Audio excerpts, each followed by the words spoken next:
As a teacher of furniture making, I've had a lot of exposure to different types of shooting boards over the years, whether it's through literature or people that I've taught with from around the world.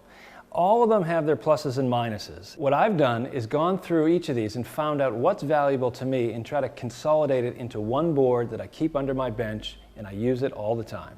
And this is what I've come up with. It doesn't look like much, but it's what you can do with it that counts. The construction is pretty simple. It is a piece of plywood or well-behaved wood quarter sawn that is attached to a beam, and that beam gets pinched in the shoulder vise. On top, I've dadoed through that allows me to have a low stick set into it. And then while the dado's set up, I've gone ahead and I've put a dado in a block that I can use for planing end grain, which locks into the stick. The truth is, shooting boards come out of square. From time to time, they need to be freshened up, and it's really nice to be able to detach the components, shoot them back to where they need to be, and away you go. If this is glued to this, I can't do that, and it becomes useless. When I first start out, I need to make this square to the piece that I'm riding against, and let me show you how I do that.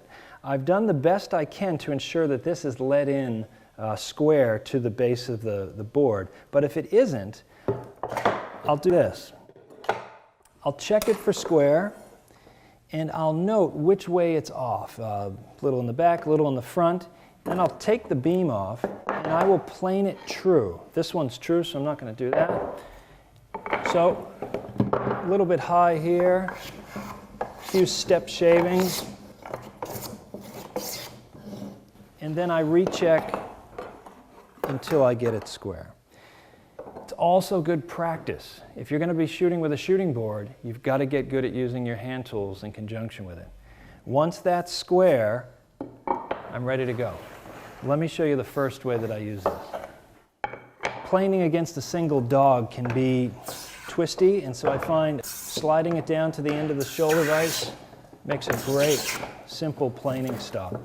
It also ensures the work is flat on the bench. It is not spanning the gap in the tail vise, which tends to flex and not give you a flat board. The second mode of operation is using it to shoot thin stock. So not easy to plane stuff under 1/8 of an inch. The thin little strip I let in at the top of the shooting board allows me to butt the stock to it and plane.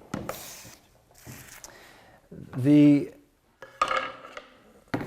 aspect of it just as a regular shooting board is pretty obvious, where you can just take two panels that you're hoping to glue together, put them on your side, not running against the shooting board at all, but just shooting these two surfaces until they're true.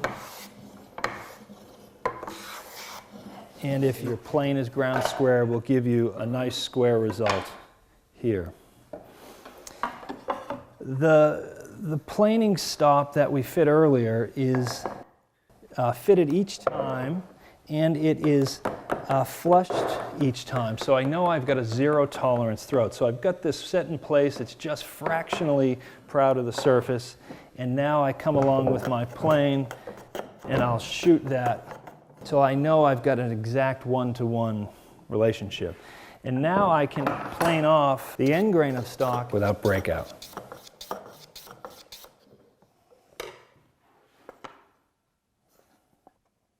The fifth way that I use it is for shooting miters. And so I've had a variety of different shooting boards as time has gone on for shooting miters. And this just gets right to the point. What I like to do is take the block, flip it over, and with a combination square, set this block up for a 45. You know, some people will say, well, you know, it'd be better just to have a board set up for when you're shooting. But what I find is that I can micro-adjust the miter if I want the tips a little bit tighter or not. The key to this method is to put a little bit of water under this block so it doesn't slide around, and then to clamp it down.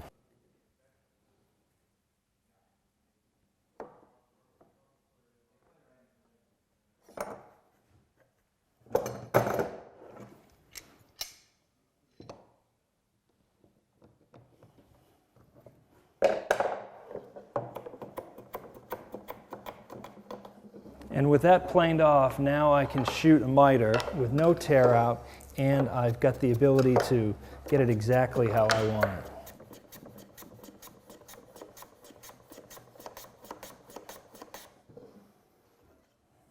So, 5 methods, 1 shooting board. I think you'll find it a great way to work.